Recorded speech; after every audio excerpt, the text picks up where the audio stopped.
Welcome to the Paramyxo wine mixer.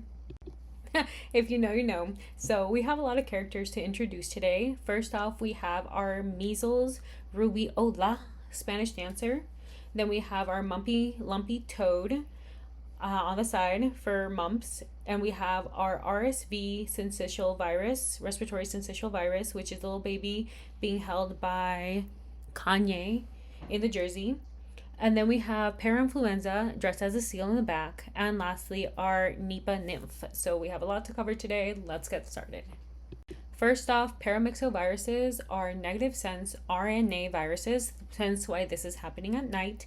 They are enveloped and they are also pleomorphic, which means just blob shaped. In the middle, we have Rubeola, our Spanish dancer. And she's wearing her red spotted dress to remind us of the maculopapular rash that happens throughout the whole body. This rash usually lasts 7 to 10 days. And she also has a crown. Her giant red crown and veil is to remind us of the encephalitis that comes along with this disease. Measles is highly infectious because it can be airborne and aerosolized through droplets that stay in the air for up to 2 hours. It infects the upper and lower respiratory system and then can infect B and T cells as well. A very special diagnostic feature are the Koplik spots, which are the white dots on the inside of the mouth and tongue. And these here are depicted as white caviar that she's trying to feed. And the next giant diagnostic is the multinucleated giant cell known as the syncytial cell, which is the person she's trying to feed. These are how we diagnose measles.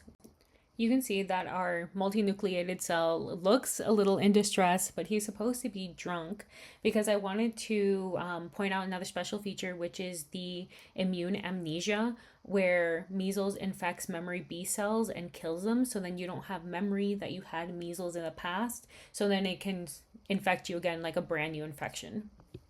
Measles can lead to a very serious disease called subacute sclerosing panencephalitis, which is progressive encephalitis that causes neurological degradation, encephalitis, personality changes, and coma. We can ID this by taking fluid from the CNS and seeing if there's any antibodies for measles. Okay, moving on to our mumpy lumpy toad.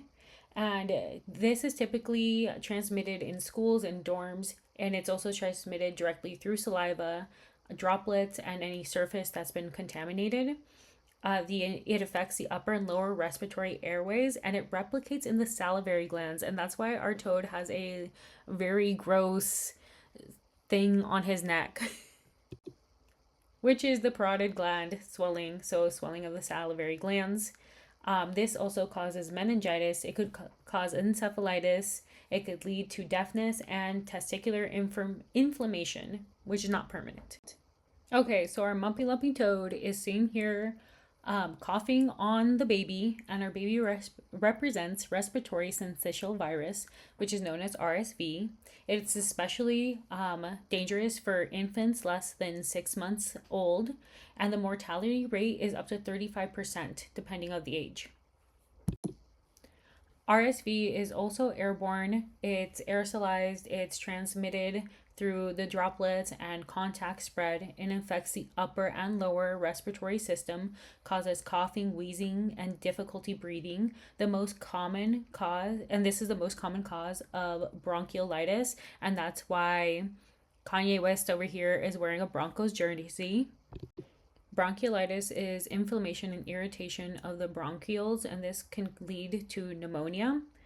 This usually happens around November through April, and infants that survive this have a risk factor for getting asthma and seasonal allergies later in life.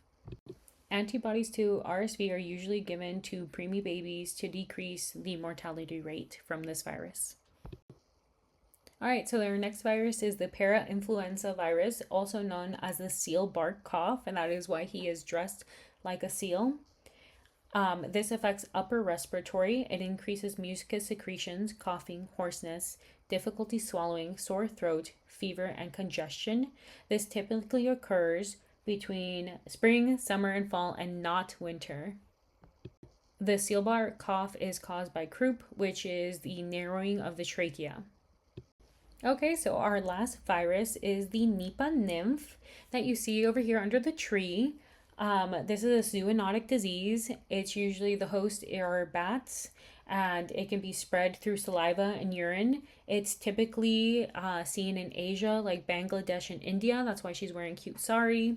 It's incubated for 4 to 14 days. It also causes severe encephalitis, and that's why she has her red flower crown on. And some of the pigs, it can be transmitted between like pigs, humans, and bats. All right, so that's it for our Paramyxovirus. Thank you very much for watching.